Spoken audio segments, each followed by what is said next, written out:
आइए जानते हैं सामवेद में क्या लिखा हुआ है और दैनिक जीवन में इसके क्या उपयोग हैं। सामवेद प्राचीन भारत के 4 पवित्रतम ग्रंथों में से एक है। ये वेद गीत संगीत प्रधान है।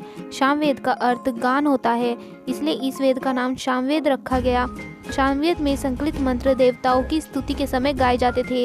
इस ग्रंथ में बहुत सी ऐसी जानकारियां निहित हैं जिन्हें आप भी जानना चाहते होंगे। ऐसे में क्यों ना आज सामवेद के बारे में जाना जाए।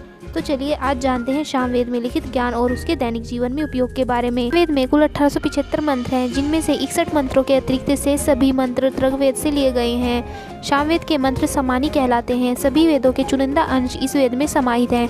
अग्नि पुराण में कहा गया है कि यदि सामवेद के मंत्रों का विधिवत जप किया जाए तो रोग से मुक्ति भी मिल जाती है और कामनाओं की सिद्धि भी की जा सकती है। सामवेद की 3 महत्वपूर्ण शाखाएं कौथिमीय, जैमिनीय और रामायणीय हैं। सामवेद में लिखित रचनाओं का ज्ञान सोमयज्ञ के समय आर्द्रता करते थे। सामवेद चारों वेदों में आकार की दृष्टि से सबसे छोटा वेद है। सभी वेदों के चुनिंदा अंश इस वेद में समाहित हैं। महाभारत और गीता में सामवेद के महत्व का वर्णन किया गया है।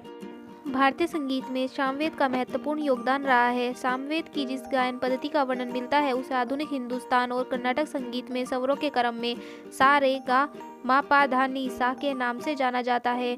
सामवेद में वैदिक काल के बहुत से वाद्य यंत्रों जैसे वीणा, ददुम्बी, नादी, तुरंब और बंकुरा का वर्णन मिलता है।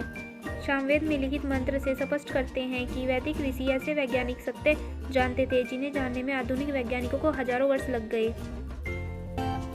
इस तरह से स्पष्ट है कि दैनिक जीवन में जिस संगीत का आनंद हम लेते हैं वो सामवेद से ही उत्पन्न हुआ है और वर्तमान में जो आधुनिक संगीत चलन में है उसका आधार भी सामवेद ही है।